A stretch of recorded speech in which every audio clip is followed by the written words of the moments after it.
Hello everyone, কেমন আছো সবাই? আজকে আমরা পড়ব ক্লাস 5 এর পেজ নাম্বার 25। চলো, স্টুডেন্ট কাউন্সিল, ছাত্র পরিষদ। আমরা গত ক্লাসে এটা পড়ছি। আজকে বাক্যাংশ দেখব। 2.1 কি বলছে? লুক অ্যাট মানে তাকাও। দ্য পিকচার্স ছবিগুলোর দিকে তাকাও। ছবি আছে, এই দেখো 3টা ছবি। ওকে, আমরা ছবিগুলোর দিকে তাকাইছি।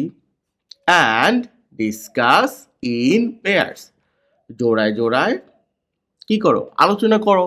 ডিসকাস মানে আলোচনা করা, আর পেয়ার্স হলো জোড়া। নাও মানে নাও মানে এখন। ডিসক্রাইব মানে বর্ণনা করো। ইচ মানে প্রত্যেক।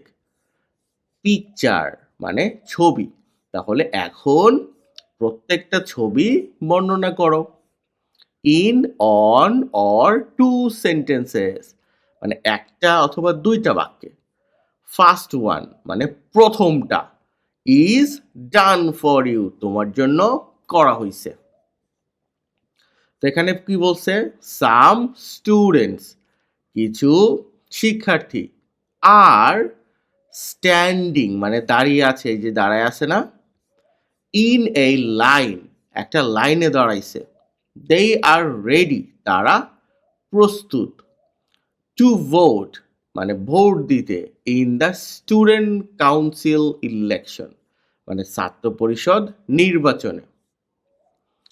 এরপরে কি হয়েছে দেখো, একটা ছেলে ব্যালট বক্সে একটা কিছু ফেলছে, এটা হলো ভোট দিচ্ছে। The students are voting one by one মানে একে একে ভোট দিচ্ছে। অ্যাট দ্য ব্যালট বক্সে মানে ভোট বাক্সে। এরপর কি হয়েছে? কাজ শেষে ওরা ক্লিন করতেছে। দেখছো?